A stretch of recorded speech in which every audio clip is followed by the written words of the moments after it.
Father, we just thank you for this time. I thank you for the privilege of this, that to be able to meet Bailey and be part of this podcast. I just ask that you be with us today, that you would direct and guard and guide our words today, that you would be present in all that we do and say. And Father, just bless this day in Jesus' name. Amen. Amen. David, thank you so much for that, and welcome to the Iron Purpose Podcast. It's a pleasure to Yeah, have you here, cool. sir. Looking forward to it. Yeah, so it sounds like you said this morning you were checking off boxes on the top of the list and then adding stuff to the bottom of it again. So Yeah, busy guy this time of year? I'm always a list maker. In fact, I have lists of the lists. So I literally, so I use I got the little sticky pads. Okay. And so I make a list, and then I stick another one on top of that, and then another one on top of that. And then I go back and make a big list, and I check stuff off and add at the bottom. And yeah, I'm the list guy. I could go back years and still find a list of stuff that I haven't done yet. So But that's all right. Helps keep it's always there.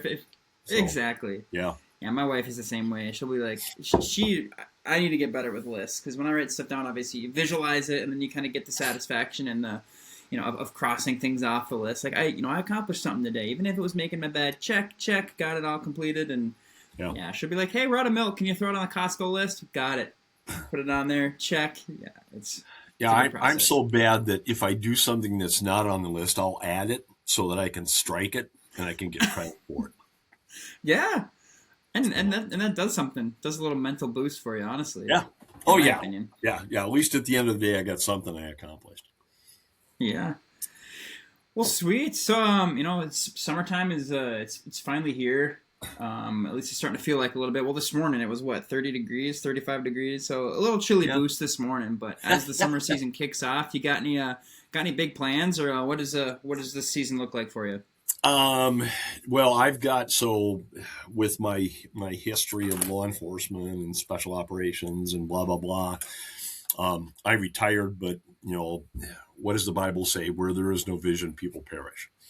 And so I went back to school for 2 years for gunsmithing, and then opened up a gunsmithing business here in Grantsburg. And so I've got shop stuff today, but I've also got, so we heat with wood. So I've got logs waiting to be cut up and split. I've got a deer plot that needs to be done. I've got gardening that needs to do. I've got my own range. I got range stuff to do. I have, in 2 weeks, I've got a group of watchmen coming up. So these are guys that I started and ran a church security team in a mega church in the cities. So I've got to get the range ready for them coming up. It's guys that were plank owners that I haven't seen in a while. So we're just going to knock the rust off and have some fun and do a Bible study and that kind of stuff. So I've got all kinds of, there's a plethora of things when I walk out the door that I look at and go, yep, that's got to be done today.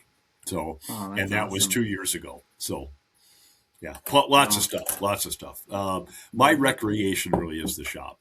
I just enjoy going to the shop, putting on some Christian music, and just spending time with the Lord. That's what I really like doing, and solving problems, fixing guns. So, yeah. So part of the gunsmithing is that people come to you like with issues of fixing different things up, or what does it mean to be a gunsmith? Or I took a 2-year program, so it's all encompassing. So it's machining, mill and lathe. It is wood stock making. It is most of what I'm doing right now is just getting stuff cleaned, but also diagnosing and repairing guns. I've got a guy that brought a Browning BAR in that nobody else could fix, and praise God. Yeah.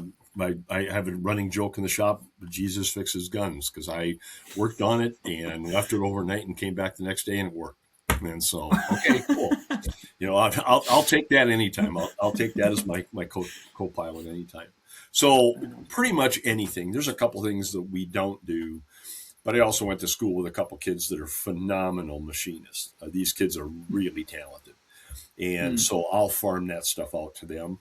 Because they are much better at it than I am. Really in gunsmithing, what you're looking for is just what is your niche? What are you really, really good at? And I like the diagnostics end of it. I like taking something that doesn't work and figuring out why it doesn't work and then fixing it. But we also get stuff in that I've got a guy that brought a Remington in 742, and those are notorious for being good design guns, but terrible guns. And it's so badly damaged, I can fix it, but it's going to cost him way more than the gun is worth. So I try and be very interested or very honest with my clients. Look, I Mm. can do this. It's not that I want your money, but it's going to cost you a lot of money. So let's look at parting it out, or let's look at trading it off, something like that. So Mm. I try and be all encompassing. The part I really like, I just worked with a guy last night on trap shooting, and I really like the teaching end of it. So I fit shotguns to shooters. Being a pistol guy, rifle guy, and training that for 30 years in Mission Critical, that's the company. I'll give Okay. them a plug. Um, doing that, I mean, I love the training aspect of it. And now the shotguns are a completely different animal. Fitting a shotgun to a shooter is very technical, and I like that portion of it. So that's Mm. what I want to try and center on now as much as I can. So, long answer, short question. There's a lot of things to do, and I'm still sorting out my niche. Still trying to I figure love out that. what I want to be good at if I ever grow up. So, Hmm. uh, don't ever grow up. It's not worth it. no, I'm too much of a kid inside. At 70, I'm too much of a kid.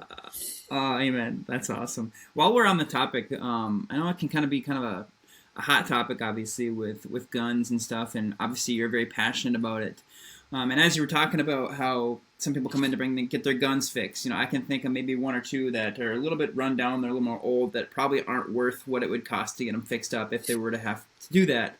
However, the sentimental value that those hold and what they Yeah, mean to me, like absolutely. I would put so much money down to get it fixed up. I have my dad's 30-30 rifle. I've been hunting with it ever since I was a kiddo, and it still works fine. But if it ever came to that, so obviously you have a passion for it. What does that mean to you? In a world today where they're shunning it and saying guns are very bad and we need to get rid of all the guns, and without getting super too political with it, kind of what's your background with it, and why does it mean so much to you, and what what can maybe what you say to other people who are hesitant about them.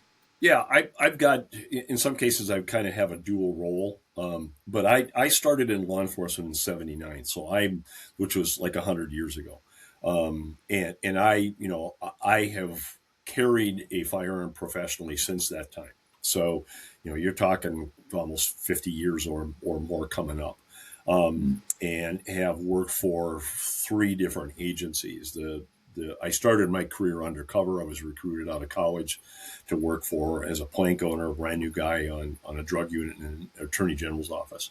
Um, and what I try and tell people is, and there's the anti-gun crew is in teaching for 30 years with law enforcement. Very blessed to run a company called Mission Critical Concepts before my business partner and I, Mike Ardolph, and I ran a company called A&S Training, and then we transitioned to that. Is the responsibility. We did a fair amount of civilian courses with concealed carry and that kind of stuff. And the interesting thing I find is that a lot of people that are, let's say, anti-gun, that really come from a point of misinformation. Mm. And once we would get them to a range and have them shoot and teach them the safe functioning and safe use of a handgun, the majority of those people are like, yeah, this is a lot of fun. I like this. It's not as scary as I thought it was.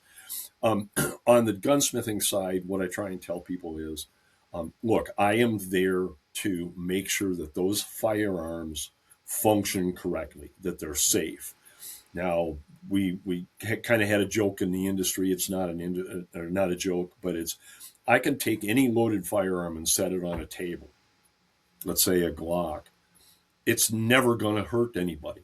It will sit there for a lifetime and never hurt anybody. It becomes dangerous, including me, when me or my guys put a hand on it. Then it becomes dangerous, and Mm. and that's where the critical um, knowledge has to come of training and the proper use of it. And that's my big frustration. I'll talk a little bit about the concealed carry. Is I kind of fall on both sides of it. I am a huge person of training. That's what I dedicated 30 years of my life to for law enforcement and military. But in the same token, I don't think, and I'm probably going to catch some flack for this, I don't think we do enough to train civilians. I think there's Mm-hmm. more that needs to be there. I've had many, many people, tell me, "Well, I have my concealed carry. I don't need any more training." And I look at them and say, "That's foolishness. You do need more training." I've got 30 years of training experience with people, training all levels of people, tier one guys and military and law enforcement and civilians, and training is the answer. So, kind of in a roundabout way, I do somewhat fall on both sides, but I think the big thing for us as a trainer is being a responsible gun owner and use common sense. Mm-hmm. The ones that make me crazy is, grandma carries her gun in her purse and the grandkids grab it and something bad happens. That's stupidity. That's not the gun's fault. That is it in the industry we call it. It's not a software problem. It's a hardware problem. Mm-hmm. It's a hardware problem. Right. And you're in law enforcement, so you know that as well as I do. So, um, Mm-hmm. the big frustration I think that I have is that we can't have a civil conversation. We can't sit down and talk across the table and know what the facts are. Um, Mm-hmm. I spent several years as an expert witness in state and federal court for law enforcement and security teams, and that was during the time period where it was anti-police and use of force and everything else. And it was frustrating for me because no one would take the time to just sit down and understand what is it that we do? What did we do? What do we see? How are we trained? Mm-hmm. And it's this don't change my don't change my opinion because of facts. I just want to believe what I want to believe. I'm more than willing to listen to anybody to about law enforcement and what we do in the use of force. Absolutely. But also understand my perspective and where I came from as a law enforcement officer. Mm-hmm. Um, I kind of deviated off the side. I've lost 8 friends in this business. 8 of my friends have been killed in the line of duty. So I'm very passionate about, train as a trainer of what we did and how we train people. And it's kind of a joke, but it's not. Mission Critical Concepts was my company until I sold it, and it was a ministry masquerading as a training company. That's what we did. We ministered to people, to law enforcement, to military personnel. And that was our main goal. And then training was the second piece of it. And we were very successful at it. Very, very blessed. I don't take any credit for it. I had 12 guys that were phenomenal people, phenomenal individuals, phenomenal trainers, and they get all the credit. I just, there's a saying that says that there they go, I must follow after them, for I am their leader. I just followed on and made sure they had what they needed. Those are the guys that ran the company, and I owe them a great deal. So, Amen. again, sorry to ramble, long Please explanation. ramble. So, yeah, I love ramblers. People apologize for it. It's like, no, it makes for good, because my mind's spinning and I've got questions ready to go right away. So, yeah, with that part, we're just gonna stay here just a little bit longer, and then you keep touching on your story, and I'm like getting really excited to listen to it. But when we talk about training, I just want to add my 2 cents. I'm a yeah, use of force instructor for the jail. I was a former police officer for about 3 years, kind of part time, on and off, and then landed myself in the jail, and I've been there for 3 years and love it. But when it comes to use of force, I think a lot of times people get scared of having to hurt somebody or having to be in a situation like that, and it's a societal thing. Yeah, it's a yeah, societal block. Right. and I think Yeah. it could be the same thing with carrying a gun. They don't want to have to use it, and a lot of things that I tell people is, well, I don't want to ever have to use it either. That's the last thing that I want to do. But I want to be prepared for any situation. I want to be able to be the best me, for any situation when that is required. And it's not, and trying to teach people and tell them like, hey, this is kind of how we do things. There's a thin line, because we don't want to scare them and make them afraid of this is going to happen to you, but we also don't want them to think this is never going to happen to you. That's that's stuff for the cities. And I've had conversations with guys on here before about that as well. But it's it's putting yourself in that position ahead of time. In use of force, there's a quote we talk about: the body can't go where the mind has never been. So you Absolutely. can't. Yeah, I've quoted that for years. Yeah. Mm-hmm. Yeah, you can't. You don't rise to the to the occasion. You fall to the level of the training that you have. And so Absolutely. Absolutely. putting different scenarios in people's minds and saying, hey, what would you do if this happened? Say you were at a at a bus stop, or you were at your local church, and you obviously you're going to have a lot of insight on this, and somebody comes in with a gun and starts shooting. Like, what are you going to do? Because if you haven't really thought about that before, you're not just going to be Superman and handle the occasion. Yeah. But Yeah. We dealt with that in a lot of different levels, and particularly my specialty was the legal end of it. So I did a lot of constitutional law and also Minnesota state statute back when the statute actually worked until it got mm-hmm. all screwed up. I'll be the political guy on that one. We actually had a very good statute, and I've worked around the U.S., so I've seen statutes around. But we dealt a lot with the mental preparation, situational awareness. We did a class called tactical discernment, and it was actually Christian based, so they were scriptural based. But what it was for people to understand how we think. There's a concept called normalcy bias. That Mm-hmm. came out of CIA training. That is, we have this tendency that our gut figures it out long before our head does. And we have that gut feeling. And ironically, that is true. There's something called the vagus nerve that connects through our brain down to every organ we have in the body. So the idea when you say somebody, well, my gut just told me, that's actually true. That actually exists. But yet that normalcy bias is I see that, I understand it, my brain and my body are telling me something's wrong, and now normalcy bias takes over, and I talk myself out of it. Oh, that's Mm-hmm. not really what I saw. That's not the truth here. And that's when a lot of people get into trouble because they've seen it, they recognize it, but then they talk themselves out of it. And I've got a couple good friends, an attorney at one time that got hurt by some people, and she knew that something was wrong, but she talked herself out of it. I can do this; it's going to be okay, and she got hurt. So part of the big part for law enforcement, and I know you know this as a trainer, is that mental preparation. So we would always ask in every training class, no matter who we were training, was particular for law enforcement, was I'm going to ask you two questions. The first one is, are you the guy or woman that goes to work every day hoping that you never have to do anything? Or are you the guy or the woman that goes to work expecting that it will happen and being prepared to deal with it? And that's a big difference. Um, we're not looking toward, we can get off in the weeds on this. I never met a cop, never. And I've been in several shootings. I've never met a cop that got up in the morning and went, gosh, I hope I get to hurt somebody today, or I hope Mm-hmm. I get to shoot somebody today. Every conversation, and I've got a team of guys that I work with, and we now do a Bible study on, called the Warrior Bible Study on Tuesday morning. All of these guys have been involved in deadly force, either military or law enforcement. And none of one of those guys has ever said to me, gosh, I hope I get to do that again. Or, gosh, I wish I could get up in the morning and shoot somebody. None of these guys do. We all try our best to stay away from that. But there are times, biblically justified, spiritually, ethically, morally, legally, that we are justified. And in many cases, if we don't do that, somebody else is going to get hurt or killed. An active Mm-hmm. shooter would be a classic example of that. So Right. I know I'm preaching to the choir, but that also is one of my frustrations. Is a lot of people, again, going backwards, is I just want to believe what I believe. Don't give me any facts. Let's Mm. talk about what the truth is. Let's talk Right. what's there statistically, and then we can come to an agreement. I'm okay with Mm-hmm. that. So, Absolutely. anyways, Love it. Love it.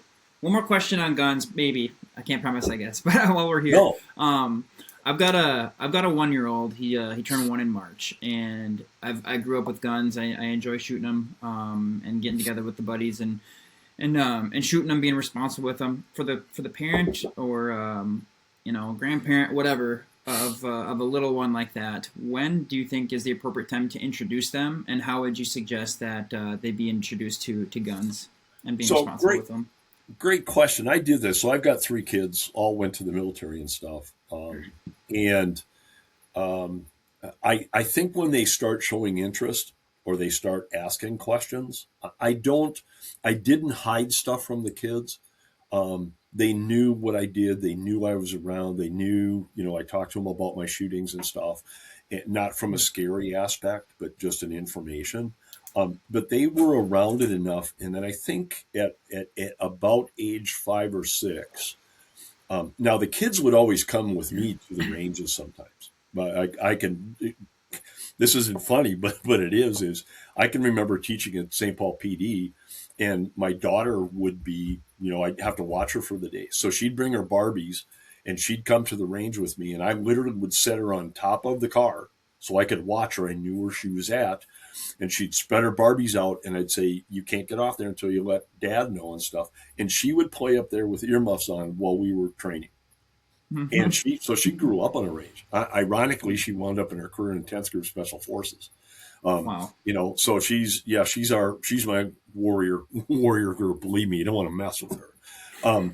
So I think it's appropriate when they start to ask, or they see, or they show the interest. And then what I did with all 4 or all 3 of mine was we went to the range, and we did a demonstration. And what I did is I did the milk jugs, where I said, okay, think about this. How thick is your skin? How thick is this? And we actually shot a milk jug, and I said, do you understand what just took place? Do you understand what the danger is here? And the irony of that is it was no big deal to have guns in the house for the kids. In fact, kind of a funny story was, when I was working undercover, I mean, I would be gone for days and then come home. And sometimes we'd be up for days working. And I would come in, and I had a place on the counter that I would set my revolver that when I was working undercover. And one day I forgot, and I set it out someplace where the kids had access to. And I remember my son, Sam, coming to me, and he goes, "Dad, you left your gun on the table." And he chewed me out. And I go, "Yep, you're right, bud. Got it. Right." So I put it away. So the kids, it wasn't a mystique type of thing. And I know there's probably people that, they're running from the building with their hair on fire and stuff. It was no big deal for my kids. Um, each one of my kids for their 16th birthday got a Glock. And my youngest daughter, when she turned 16, we had a party, and there was all kinds of girls over there and stuff from her volleyball team. She opened it, and she was excited. She was like, "Oh, I got my own Glock!" And some of these girls were like, "Oh, oh, oh!" And Jenna's going, "What's a big deal? What's a big deal? This is no big deal. I got a Glock for my 16th birthday." So they were inundated with it, not to the point of uncomfortableness, but they were around enough that it was just no big deal. They just didn't care. Um, and then also probably for me is they went with me to trainings. They went with me to pursuit training. We did pursuit training programs, so they went with me and got to ride in the squad cars, and they got to go to use force training. Some of the last years with 3 kids, they were my role players when we did scenario based training. So they got a chance to get beat up by cops, and they absolutely love my guys on the team, and my guys love them. I mean, they always ask, what's Jenna doing? What's Sam doing? What's Katie doing? So there was probably some of that more too for me, as they were around it. It was nothing to them. Nothing. Right. So again, long answer, short question. Sorry. I love it. No, yeah, I love it. And it all goes back to, the responsibility of it and teaching them and having them not be afraid of it, understanding that it becomes like, I love what you said, it becomes dangerous, or becomes, a potentially scary thing when it is in your hand. Like, it is up to the person and the heart and the mind of the person holding it. Yeah. Yeah. I have to acknowledge, I mean, I've been around it for years. Again, been in a couple shootings, been training it for years with law enforcement and military. But I always have to remember, when I pick that gun up and put it in my training holster, it's dangerous now. I can make mistakes. And so you have to be diligent, and not, it's no different, Bailey, than using a chainsaw. I use a chainsaw probably once a week. You got to be careful, So anyways.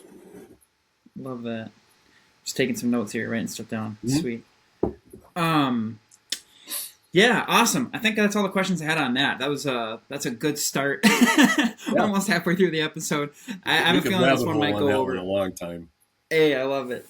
Um, let's see. So yeah, I guess you kind of teased your story just a little bit here and there, and I think now would be a good time to just open the mic up to you to kind of share your story from as far back Yeah. as you want. You know, when you're just a little kid, all the way till now. Kind of just the the pieces, bits and pieces that kind of made you who you are today, and what you're doing now. And I'll write some stuff down, ask a couple questions along the way, but take it away, my friend.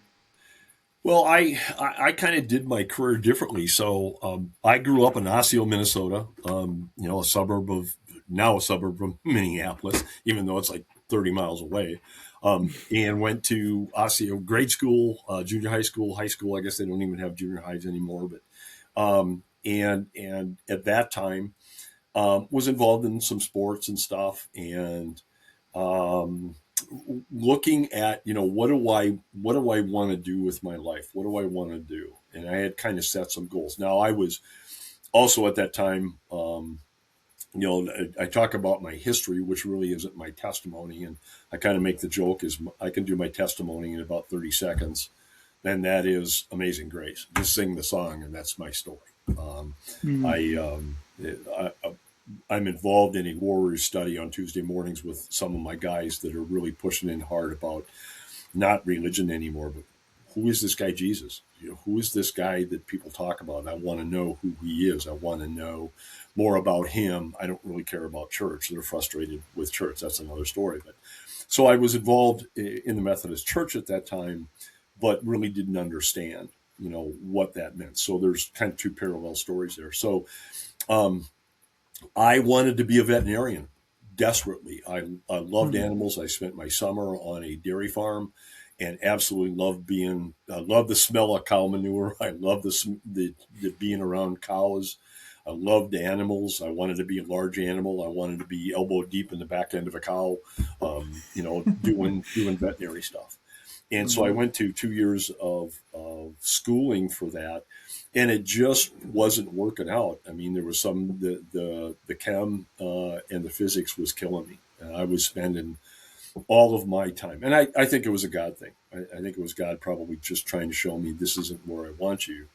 Mm. And I came to a point where I was spending all my nights studying, all my weekends studying, holding down a job at the same time, and I was pulling C's, and it was like I this isn't working for me. And so I came to the point where I just said, look, I'm gonna take one semester off, and I'm gonna do. I loved art. Office is full of art, and then the picture behind me was one that I did, and I just said, you know what? I think I'm kind of interested in law enforcement. My favorite show was Starsky and Hutch. And so I went, okay, well, let's see if this is really as cool as they think it is, or as it shows on the TV. So I took a semester of law enforcement, a semester of commercial art, and I made the dean's list. And I was like, okay, well, I didn't know it at the time, but God was talking to me. Anyways, Mm. so I transferred over into law enforcement. So I went to school for law enforcement, got my 2 year degree, and then went to Bemidji State working on my 4 year degree, my bachelor, and was recruited out of there by an attorney general's office in North Dakota to apply and go as a new plank owner of the drug enforcement unit. They were starting, and so I started with 8 other guys and entered into law enforcement at that time. And I went directly from college to undercover work, Wow. which was a huge deal because I was I never used drugs. One of the things that I never did, I never smoked marijuana, never did any drugs, couldn't smoke. I had asthma as a kid. Um, and so it was a huge change for me to from a guy that didn't do that kind of stuff to now I got hair down the middle of my back and an earring, and I'm buying dope, and the fortunate or unfortunate thing is I was living the Miami Vice lifestyle. I was driving an IROC Camaro and all kinds of cash in my pocket and buying dope, cocaine and marijuana and LSD and all that kind of stuff. When I left after 11 years, that's when crack and stuff was coming in. We had done I did a big meth case type of stuff, federal meth case. So, anyways, so did that, but it was interesting that kind of back to the other side story was My college roommate was a really strong Christian, and I wasn't. I thought I was, and I wasn't, and drove him nuts. And eventually, he moved out. And then I went to the drug unit, and my partner was a Christian. Mm. And the DEA partner that I had at that time, I was with the state, he was with the feds, was a Christian. And it was like God was just chasing me. I finally had to realize at that point. And it came to a point in my life where things just unraveled. Like I said, I was living the Miami Vice lifestyle. And I just finally got on my knees and said, I just can't do this way anymore, and got saved. And then, but it was also a process for me over the years where I started to develop my faith. I started to go back to church, but there was always this kind of rabbit hole. There was always this piece of me that didn't fit into mainline church. And that's one of the things that I am finding recently with ministry and also with my guys is they just don't identify as the church on a stick type of thing. They just Mm-hmm. don't. Um, they're different. Anyways, so during that time, spent undercover, spent 11 years undercover, did a couple of years with the Kansas Bureau of Investigation. Phenomenal experience. I got a chance to do stuff that most cops never even dream of. Federal level cases, wiretaps, long-term surveillances, pot fields. And in the fall, we spent 2 months just doing pot fields, raiding pot fields, dressed up in camo, hiding in the bushes, sneaking in on stuff. I mean, it was really cool stuff. Very, very blessed and very fortunate to do that. Mm. Um, Through my law enforcement career, I eventually got so burned out with being undercover. The irony is all the studies at the time is it took about 5 years to really make a good undercover officer, but at Mm-hmm. that 5 year mark is when you start to burn out. And I was in 11 years. And I just got to the point where I honestly spent more time trying to get out of work than I did in work. I just was tired. And it was also a God thing for me because I was starting to wake up to the gospel, starting to wake up to a relationship with the Lord. But I was also, things were tearing me apart. So I was married at the time, had two little kids. And for 2 years, I tell this story to my guys is that every search warrant that I went on, that I wrote and went on, there were two things always present in the house. First was a Bible. There was always a Bible out in the open, always, always. And the second thing was there was always little kids, and I had little kids at home. And you would go in and do a search warrant, and these little kids were filthy in filthy diapers. There was no food in the house. I know, again, I'm preaching to the choir, but yet there was all kinds of dope and thousands of dollars in their stash location. And it just tore me up. I just couldn't take it. I can remember going home one night and standing over my son's crib. It was like 3 o'clock in the morning. We got done. And just weeping. It just tore me up. And I just couldn't do it anymore. And so I left for a year. I got an offer from a company to run their training division, but at that time started getting pulled back. My heart was in law enforcement. So I got hired by St. Paul PD and went there and spent 11 years there, was a lead trainer, firearms instructor, use force instructor. But ironically, at that time too, one of my rookie school partners was Mike Ardolph, and Mike and I started what we call A&S training at the time, but later become mission critical concepts. And Mike was a phenomenal individual, one of the best SWAT tacticians I've ever met, phenomenal trainer. And he and I were blessed to just start this company. And it was a fluke. I never ever thought about starting a company. And today it's, I mean, 30 years later, we are a company that is recognized in the tri-state area. And it's, again, going backwards because of the guys. Anyways, so left law enforcement on a disability. I blew out the left knee a couple times. Surgery didn't Mm. take. Wound up replacing a knee and just said, okay, I think I'm going to pull out. So then ran the company. Did a quick stint at Gander Mountain in the sales department, which was very educational. But then got blessed again with a company by the name of Evans Group was starting a very radical program. They're a sales rep company, but what they were doing is they were starting a demo only, training division only by law enforcement for law enforcement, special operations, and military. And I was selected for that. And it was 16 years of incredible. I mean, it was a phenomenal experience. I learned so much. We worked with Surefire, so lights and suppressors. We worked with Trigicon for optics and thermals. We worked with major law enforcement manufacturing and also weapon systems. So I had a chance to use my experience alongside in mission critical to do that. And we developed RDS courses and training courses and low light courses and that kind of stuff. So it was, and I got to work with the explanation I had, Bailey, was when people would ask, "What do you do for a living?" I said, "I get to hang out with cool guys and shoot cool guy gear. That's what I do for a living. And I get paid for this." So I was extremely blessed, and it was a God thing because the team, the TSG team that I was on, 6 of the 8 guys were all hardcore believing Christian guys. And it was good for me. It was really good for my faith, my beliefs, my walk, and everything. And one of my best friends, Ken Ferrum, who was an Amarillo Police Department detective down there and SWAT guy, he and I we would have really deep church conversations. Every time we talked, it was always church. What do you believe in? Why do you believe in? How do you do that?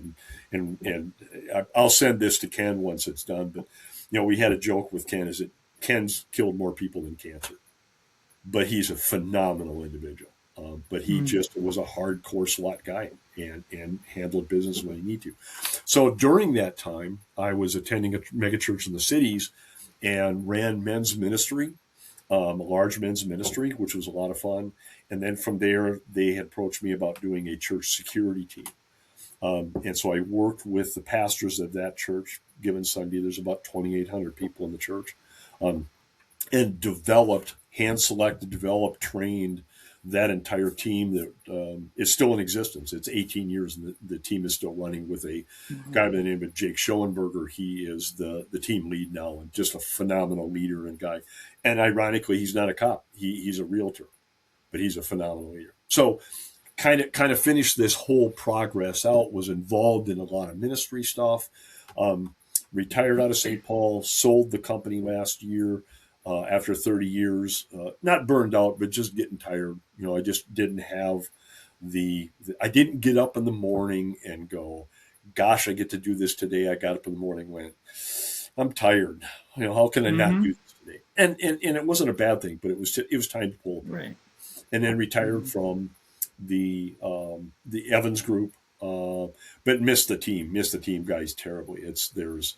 And you'll know this in being law enforcement. There's just something about other badges, that I can walk into a room on other badges, and once they know you're a badge, there's a camaraderie there. And we recently kind of did an interesting study. Was the one thing I miss, and I've been there, and I'm sure you have too, is that you're working patrol some night and something goes terribly wrong, and you're yelling for help on the radio, and all you got to say is those 3 words: "Officer needs assistance," and the entire department's coming for you. And you don't find that anyplace else. And it gives me goosebumps because I've done it a couple of times. Where I'm in the fight for my life, fighting with a guy over a gun in the snow at 20 below, and this guy's trying to kill me. And I get on the air, and all I can say is "Officer needs help," and I hear the squads light up. I hear sirens coming, and it's like, man, there's nothing that compares to that. So went back to school for gunsmithing and did that, and now I'm running a ministry called Mission Critical Gunsmithing. And so it's a ministry masquerading as a gunsmithing shop. So that's kind of my story. Again, it's the history, but it's not my testimony. It's the one thing I want to add to this is that God has been absolute present in every facet of my life. As I look back, it literally brings me to tears because of all the times that He intervened, all the times that He was there. I kind of have a standing joke with my team guys is that when I get to heaven, I know it's not going to happen, but I'd really like to be able to see a replay and where all the times He goes, He just pulled me out of that fire and I didn't know it. Wow.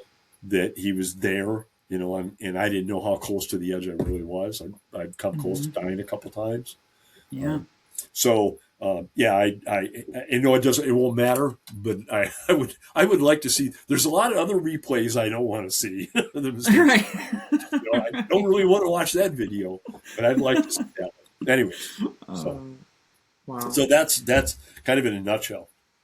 Yeah, thank you so much for sharing your story. You know, a couple questions that kind of came up throughout it. So one thing that kind of really stuck with me was, you know, I envisioned myself looking into my son's crib. You know, like what you said when you're going through those difficult things, and Yeah. thankfully I wasn't in that side of law enforcement long enough to have to experience awful things with a lot of kids or a couple things, but those can be pretty dark moments. And obviously, you were in the career for quite a while, and there's some pretty dark moments. How important was officer wellness to you, and what were some things that you kind of did to get you out of those darker moments, or even looking out for your partners as well and seeing that in them?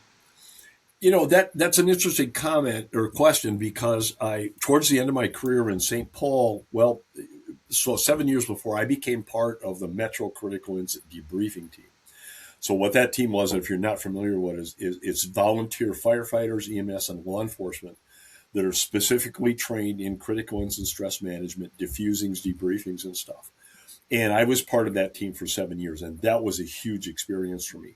So when I was in law enforcement working undercover, we didn't have that kind of stuff. In fact, what is still prevalent today is this: you just suck it up. Mm, You just suck this up and you put it aside and you go on, and that was detrimental. That caused. I've not been officially diagnosed, but having read a bunch of material and stuff, I know that I have PTSD. I know that, and I'm mm, not using that as an excuse. I right. just know because of all the things that I've been through, all the critical incidents, all the things I've seen, and my team guys have been through worse stuff. And when we talk about that, we acknowledge that those things are there. And that was one of the reasons why I didn't know it at the time that I left the drug enforcement unit. I just couldn't take it anymore. But what happened is I was pushing into my relationship with the Lord, and that started to open my eyes. But this is kind of funny. The big change for me was when I read the book by John Eldridge, Wild at Heart. Mm, That was a foundational moment for me, because the easy answer is I literally told people I now understand who I am. I understand the way God made me. I understand that I am different, that I do have that warrior mentality, and that people would ask me, when you retired from law enforcement, what do you miss? And I look right at them and go, the violent domestics and the shots fired calls. That's what I miss. And they look at you like you're nuts. And I go, no, that's what I trained for. That's what I did. And in one of my shootings, afterwards, kind of the standard at the time was you're supposed to feel terrible about it. And I'll tell you, it was one of the greatest experiences of my life. Now, I'm not diminishing the fact that somebody lost their life, not in the least. But mm-hmm, I learned so much about myself. I learned so much about my relationship with the Lord. I learned so much about my relationship with other officers. I learned so much about my relationship with my family, and I grew exponentially in my training. It was after that I became a hardcore trainer preparing for that possible time. So for me, it was, and again, I don't minimize that somebody lost their life, but that was his choice. That was not my choice. He mm, made that choice. And I've talked to other officers and my guys as well about that, and they have that same experience where it was life changing for me, mm-hmm, because I grew exponentially and my faith really started to deepen at that point. mm-hmm, Because as a Christian, there were times where people would literally say, "Well, we shouldn't be involved in those. We should turn the other cheek." Blah blah blah. We could get off on a biblical tangent on that, yeah. and I finally realized that's not what that meant. That's not what that's about. And to do a slight rabbit hole is that we're doing a study now with the guys called "Who is this guy Jesus?" And if you really take a look at who this guy is, he's not what the church says he is. You look at how he spoke to the Pharisees, how he spoke to his own disciples, how he going into the synagogue and overturning the money tables. That's a pretty radical guy. Mm-hmm. And that's what I identify. And that's what my guys are seeking as well. So rabbit hole a little bit, but so that was a huge change for me. And that started a process now for me to get involved with the CISM team. I did a fair amount of teaching with them where they would do the debriefings and diffusings, and I would do teaching with families and stuff. That also changed me. I grew and knew more, but it also, again, had a direct relationship on my faith. It deepened my faith. It really started me on a search journey. Mm-hmm. And then being trained, I was on the peer counseling team for St. Paul, and then afterwards taking that training to mission critical concepts, the ministry there, if you will, where we ministered to guys, SWAT cops and stuff. We did our bread and butter really was SWAT training and instructor courses for firearms and use of force. That was our bread and butter, and we would do segments on taking care of your own people, understanding that the fight many times comes after the incident, not during the incident. Mm-hmm. So again, long answer, short question. Sorry. I love it. I love it. I got some more questions off of that to kind of Mhm. piggyback on a couple different things you mentioned. Right. We talk about, you kind of talked about being, as soon as you put that gun in the holster, or you get this training, you now become a dangerous person, and sometimes that can be looked down as like a negative thing. And you kind of mentioned this radicalness of your faith and being dangerous for good. I kind of want to get your thoughts on that. And I guess you kind of touched on it, but also, there's I've had this conversation with people before where in the Bible it says, I can't remember, and forgive me, I can't remember the exact scripture off the top of my head, but there's one that's, God prepares my hands for war and my fingers for battle, Absolutely. is a Yep. verse.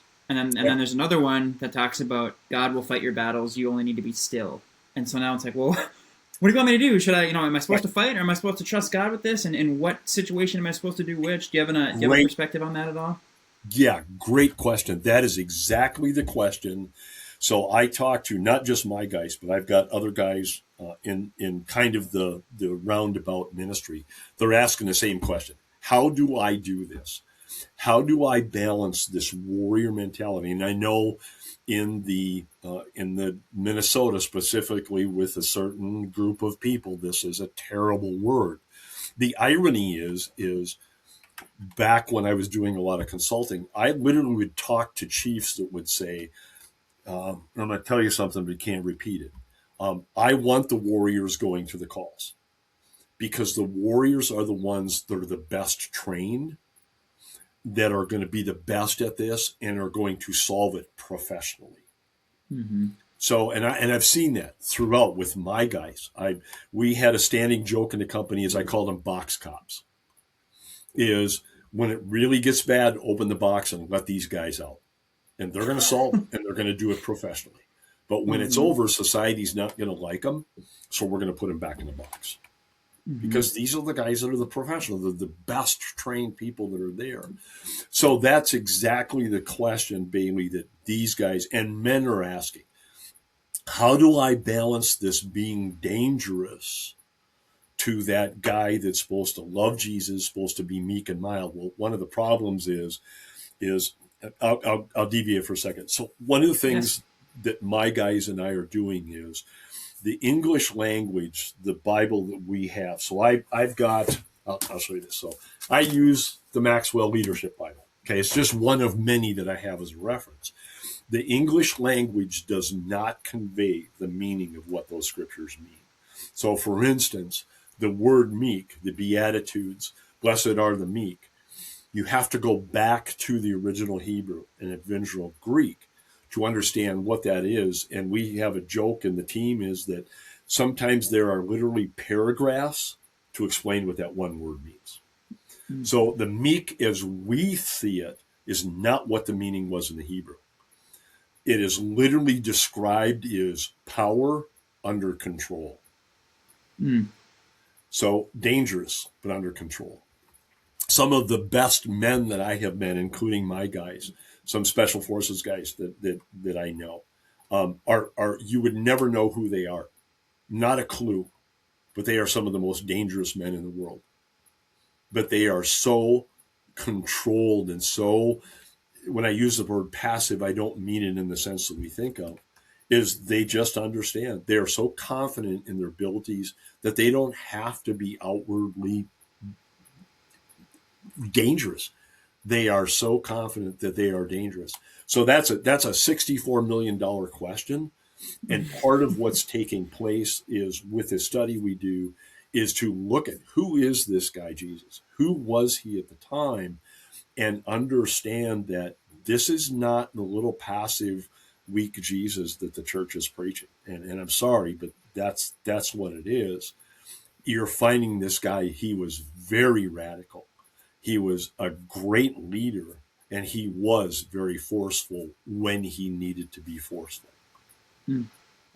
And we could. I'm not the biblical scholar, but when we read in Revelation when he's coming back, how's he coming back? He ain't riding a little colt, carrying daisies and little children. He's coming back on a war horse. So understanding for men, and again, I go back to John Eldridge's book, is understanding what God has called men to be. He has called them to be the warriors of the family, the warriors of the faith. And what does that mean? That means that you need to be dangerous when you need to be dangerous, but you need to be that guy that can kneel to the child and pray and minister to people and pray over people and help them with their needs and do those things that we should be doing. And I will agree with you. It's a very fine line sometimes. There's times where I get it and sometimes where I miss. Mm-hmm. And that is the journey that I'm still on, and I will be till the day I die, but also that my guys are on. But these are guys, and there's many others like them, you as well, that are just going, I just don't fit in. Where is my place? And I kind of make this as an interesting joke. When I was working with church security teams, and I've worked with hundreds of churches, is they would ask, well, how do we figure out who the guy is that or woman is that's sitting in church that is going to be a good member? And I said, ask them what they think about during the service. And they're like, what? Ask them what they're thinking about. And well, they're listening to the service. No, they aren't. Is the warrior in there, and I'm sure you do the same thing, is he's kind of got one ear inclined to what the sermon's going on, but he's thinking about, or she's thinking about, what do I do if somebody comes in that door? What do I do if somebody disrupts this service? What do I do if somebody approaches my pastor? And I've talked to all kinds of men and women that go, that's what I think about. That's what I'm thinking about. You're probably the best person for this slot in a security team. Mm-hmm. Again, rabbit hole, but there's just so much that's there, and that's a great question where men and women are struggling with this passive Jesus, and they're different, and they go. My favorite verse is Jesus in the synagogue to overturn tables. That's the guy I want to follow. That's forgive me for this. That's the cool guy. That's the guy that I want to go. Yeah, that's the guy I identify with. Right? Mm-hmm. Because we're the guys as law enforcement that when the shots go off, we're not running the other way. We're immediately turning towards the sound of gunfire. Mm-hmm. Okay. So again, going backwards, great question. It's a good battle, but it's also a struggle because you have men that have been, and I'll say it, I'll be that guy, that have been lied to about what they're supposed to be in church. They have been misinformed. Just sit there and be quiet and fold your hands and be just a nice, quiet guy. I can't do that. I just can't do that. That's not me. And that's not what God has called me to be. I hope that maybe it just brings up more questions. I don't know. No, and that's great because it gets my mind thinking about different quotes and different things that I've heard. I heard when I was in training, going up in my skills class, we had a guy come in and he talked about how when he's out on the road doing drug task enforcement, he's treating everybody as if they're his grandma. But he's in his mind, he is ready. He said, "I'm ready to effing kill them if I have to. If they present or if they make choices that would bring that out of me, I'm prepared to do that. But I'm going to treat them like they're my grandma to my face." And that's like the old, it's better to be a warrior in a garden than a gardener in a war. Exactly. Kind of mentality. Yeah. Mm-hmm. The we would in closed sessions. You didn't say this to everybody, but we had a saying much like that. We would say, as a professional law enforcement officer, as a warrior, you treat everybody professionally, you treat them fairly, and you treat them with respect. But Mm-hmm. you have a plan to kill every one of them. Mm-hmm. And some guys would get it, and others would not. And that goes back to that, that question I would ask law enforcement: are you the guy or woman that is hoping you never be involved in anything, or are you the guy or woman that's training every day for that moment when it does happen? Mm-hmm. Yeah. And that's uncomfortable for a lot of people. It's uncomfortable in church.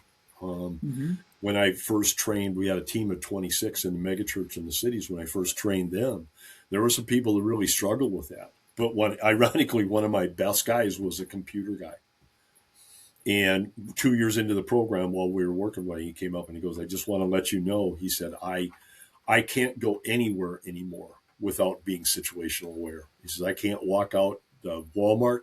I can't get out of the car. I can't go to a restaurant with my family without being situationally aware." And I go, "Good, Mm-hmm. good for you." Mm-hmm. So yeah, that's Yeah. a $1 million question, Bailey, and Mm-hmm. it's one that deserves. There's a lot of guys asking that question. Lots of men that are asking that question, um, Mm-hmm. because they're tired of the church of passivity. They just are, Right. and there isn't. I'll be hard on this, but they don't find things there that attract them. They just don't, and they're looking. They're desperate. I've got two guys in my team that are in that part of the Bible study that are just literally inside screaming, "Who is this guy? I want to know who this guy is. I want a relationship with him, but I can't identify with that picture of Jesus sitting there on the rock, petting lambs and talking to little children." Yeah, I know that's him. I get it. I understand that, but I don't identify with that. And Mm-hmm. I think God's calling men back. I really do. Mm-hmm. I've talked to hundreds of men over the last year.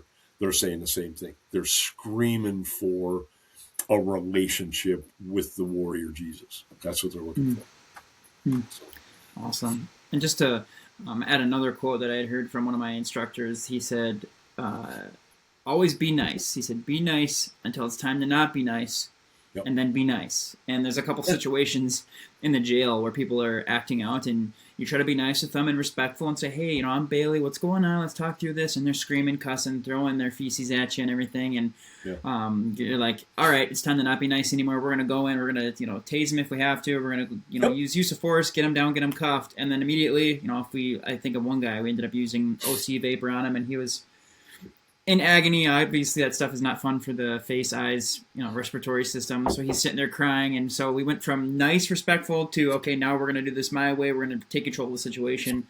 And Yep. then rolled him over, recovery position. We got it, we went to the decontaminated, and hey, it's all right, man. Hey, then you're nice, dude. That was silly. What are you doing that for? Kind of thing, and work them through it. And it's an interesting ability to be able to turn that switch on and off as you need to, as the It is. opportunity changes.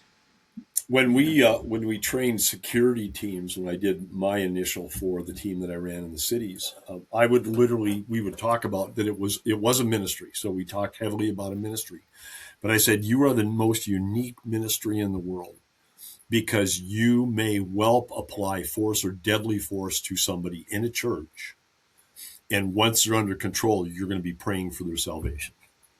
Mm-hmm. And I said, there's no other ministries that will do that. And I said, Wow. that's a mindset that you have to have. You Mm-hmm. have to have that ministry use of force mindset that once it's done, you're going to try and minister to these people. And we did. We had guys Mm-hmm. that were, that got their life turned around because of those things. So it's a unique animal, and a lot of people don't understand it. Mm-hmm. We got pushback from the little old blue haired ladies about, why do we need guns and guys like you in church? And Mm-hmm.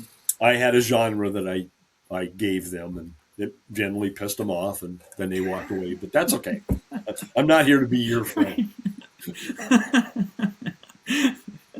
Oh, I love this. What a conversation this has been. I got a couple more questions to kind of wrap it up, but Yep. since we're there, With your church security stuff, can you just kind of touch just a little bit on that and what you'd recommend for other churches? Maybe there's somebody listening who's got a church and they're going, shoot, we don't have this kind of team. What does it kind of look like, and what do you suggest people look for when it comes to a church security team and the layout of Well, it? yeah. So the biggest thing is that, well, there's a lot of different directions we could go, but the biggest thing is you need something in a church. You have to have something. Now, you may not necessarily need my team. It was a full on team. They were VIP trained. They were use of force trained. They went through 100 hours of training. And then the armed personnel went through an additional 60 hours.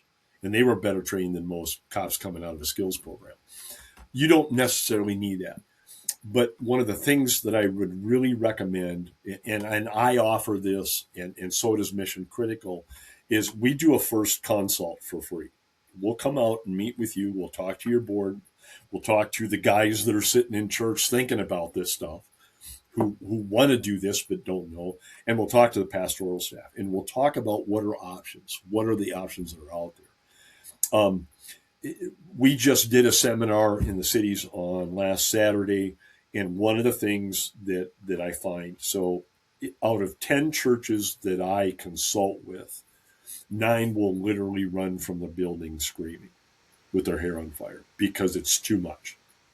Mm. And we try and settle them down and say, look, let us help you get the program that's going to work, but also look forward.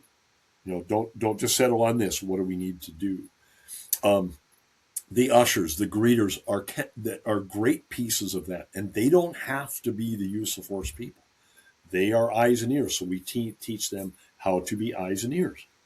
One of the things that I'll deviate for a second, but one of the things that we push really, really hard is information gathering, and you do that by shaking people's hands and greeting them and being friendly and asking them questions and reading what you're getting from them. 95% of your people that are coming into the church, or greater, maybe even 98%, are there for legitimate reasons. Churches are hospitals. They're looking to take, what did Jesus say? I'm not here for the healthy, I'm here for the sick. Mm. And they're looking for something, and we can help them do that. But as a security specialist, I'm going to ask specific questions. I'm going to look for behaviorals that will tell me. And you do the same thing in the jail. You do exactly when you're reading people. Okay. So to get somebody, people that will come out. So again, I'll go backwards. Mission Critical and we'll come out and meet with you for free, and we'll just talk about all the different options. Get with somebody that is dedicated to this, has a heart for it, and then get with professionals to say, how do we do this? What does it look like? And again, the story is, how do you eat an elephant? One bite at a time. Hmm. Sometimes you need ketchup, but just one bite at a time. Okay.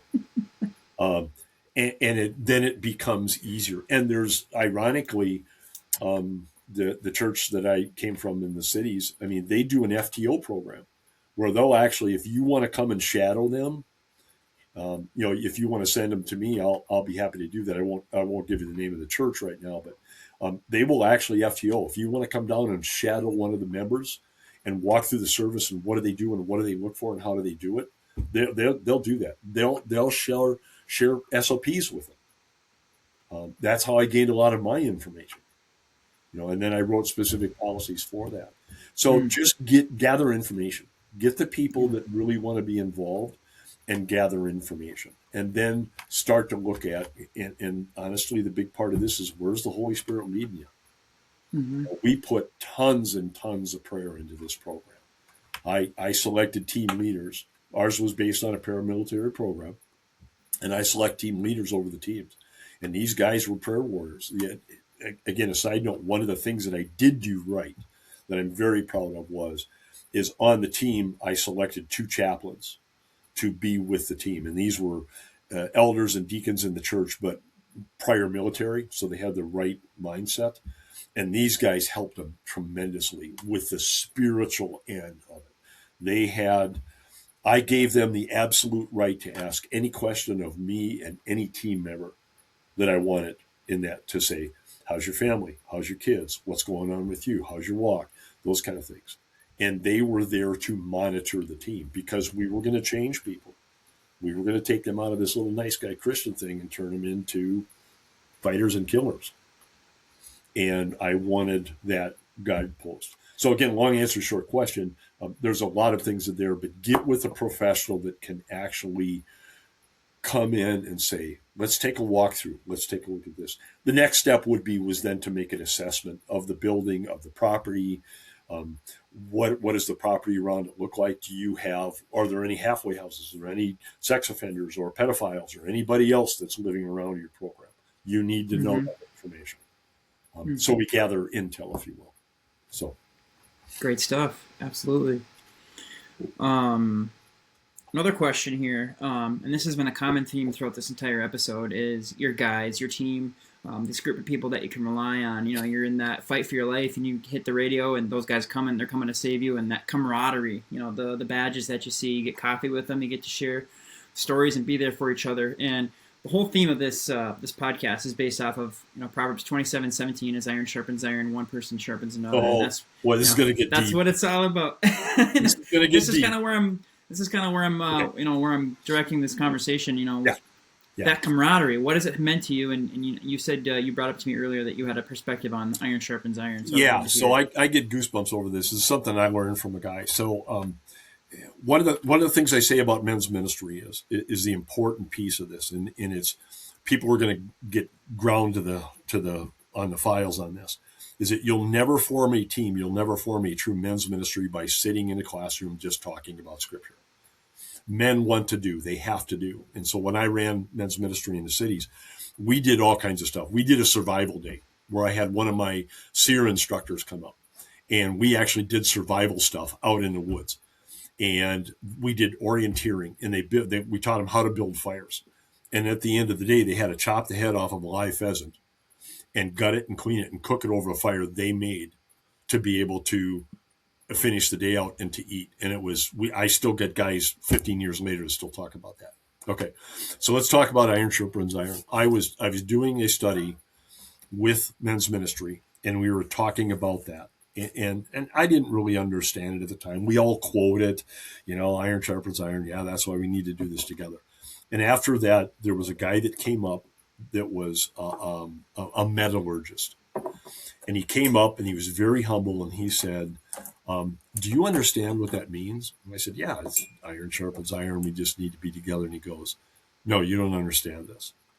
He said, I'm a metallurgist. This is what I do for a living. And he said, iron sharpening iron. You never sharpen two soft metals together. You always sharpen a harder metal or the softer metal with a harder metal. So you use steel to sharpen iron. You use carbide to sharpen steel. And he said, when you do iron sharpens iron, it's very inefficient. And it takes a long time. It takes heat and spark and conflict to make that sharpened. He said, what that scripture tells us is it's not once a week. It's not a once a year thing for men. It is a daily, constant rubbing against, sharpening, sparks, disagreeing that makes that iron sharp. And it was a huge change. And I've shared that with other big ministry people. There's a guy nationally, and I shared that with him. He just sat back in his chair and he goes, I've never heard that before. Now, there's another piece of that and I asked the guys this question. So when I went through metallurgy for gunsmithing, so we had to learn components and stuff. And I'll ask you the question. It's a loaded question, Bailey, but it's an interesting question. How much carbon do you have to add to iron to make it steel? I'm not Any sure. idea? Okay. No. Less than 1%. Less than 1%. So when you add less than 1%, let's say you add 1% of Jesus to this, you get steel. Imagine what happens when we add 50, 75, 100% of the gospel to what we're doing. What are we going to get? Mm. It was astounding to me. And that's why my men's ministry now changed, where we're in constant contact. We're asking the hard questions. We argue. I had in my team, I had a rule with my guys, my 12 guys, was, and I was the owner of the company. I'm the guy that signs the checks. I'm the boss. And I would literally get in a room with the guys and say, you can say anything you want to me. You can swear, you can scream at me, you can treat me any way you want. I'm okay with that because you've earned that right. And I'll do the same with you. But when we walk out of this room, we're a team. Mm. We are together. And I was blessed with phenomenal guys that could do that. That's what iron sharpens iron is when you can get in a room with a guy and be honest. And part of it is with my guys is they can feel safe with being who they are. They can drop the veneer and go, I'm struggling with this, or I don't Mm-hmm. understand this, or I don't get this, or you know what? My faith is waning. How do I do this? And they can be honest because they're in a safe environment. And you're not going Mm-hmm. to get that with two guys that just walk up on the street and identify as Christians. It's not going to happen. Right. So that iron sharpens iron is, for me, now that I understand it, is critical. I absolutely miss being around the guys on a daily basis, but I absolutely love being around these guys on Tuesday morning. I mean, it's Mm. when we usually have a study for about 3 hours, and when we have to go, it's such a letdown. It's like, wow, I got to wait till next Tuesday to see these guys again and talk to them. Yeah. Because they have, they have earned the right, and I have earned the right. And Mm. that's something you don't get with just sitting in a room with men's ministry. Right. They have paid with their blood, sweat, and tears to do what they do to me and for me to do with them. And there's a level of trust that's there. Mm. And that's the biggest frustration I have with men's ministry. I just left one that I attended for a year, and I can't do it anymore because, quite honestly, I'm sure somebody's going to see this. It's a bunch of old guys in women's dresses sitting around bitching about stuff, and I can't Mm-hmm. do that. I want to press in. I want to be a better person every time we talk. Mm-hmm. Um, I, these guys are at the tip of the spear, and that's where I want to be. I want to be out there on the edge with them. I made the joke yesterday when we signed off. I said, if you're standing on the diving board and your toes ain't hanging over the edge, you're taking up too much space, bud. So, and they'll take the challenge. I absolutely love it. So, again, long answer, short question. That the understanding that iron sharpens iron is a really, really different concept than what we've known for years. Yes, Absolutely. sir. And Mm. I honestly, I get a little emotional. I mean, I am so passionate about men that are asking to come back.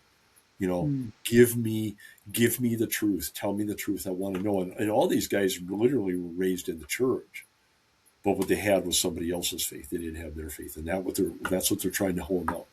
What does my faith look like? Mm-hmm. So, anyways, I'm done preaching now. I love it. I love it. That's amazing. One final question for you before we wrap it up. Yeah. So again, on par with the podcast, I ask everybody, okay, what do you do to stay sharp? And I think you've already answered it multiple times, probably. But to kind of wrap it up, what do you do? You're continually pouring out to other people. You have had a career of service, serving other people. Are there some things that you do to make sure that your cup is full so you can continue to pour out to others? Great question. So one of the things that I have started doing is at 70 years of age, I don't have, I can't fight the way I used to, and I get that and I understand that. But I also understand is that health wise, I need to be healthy. And I work at, through all the years of training and fighting with people and on the street and that kind of stuff is the knees are shot, the shoulders are shot, the hips are shot, blah, blah, blah. And I'm not complaining. It is what it is. But what I have done now is Jared, one of my snipers, coined this phrase is so training is time under tension. Literally when you're pushing the bar or you're running, it's all time under tension. That's how the muscles grow. But then he added to this is prayer under pressure. time under tension, prayer under pressure. I can't sit in bed at night and pray. I go to sleep. So what I've done now is I get up in the morning and I throw on 25-pound ruck pack and I take the dog and we go to the woods. And Mm. that's my prayer time. And that's what helps center me back. And I absolutely love, and everybody can do this. When I say this, I don't want people to think that, well, that doesn't happen to me. Everybody can hear from the Holy Spirit. Everybody. You just got to listen. He's talking. You just got to listen. And that's when I get stuff that comes in. And I'll give you an example of this. I'll let you ponder on it. We can talk by phone later. So the guys answered this question last week. Why is the Bible like a search warrant? Why is the Bible like a search warrant? And when you think about it, it's an amazing epiphany. It really is. That's when stuff comes to me. I'll give you one more, another long piece of answer. So going back to the officer needs assistance. I was doing a ruck one morning, and it was a tough one through the snow, and I was struggling. And I'm like, God, this is I need backup. I really want backup, and I started thinking about this time when I called for help. Well, I was fighting with a guy in the snow over a gun. He was trying to kill me, and I was just trying to hang on, and I called for help. And I miss that camaraderie. I miss that. And as I'm praying about it, literally I hear in my head, I don't hear the voice, but I hear in my head the Holy Spirit says, Dave, that's what happens when you pray to the Lord, is you get officer needs assistance and everybody's coming for you. And I mean, I literally wept.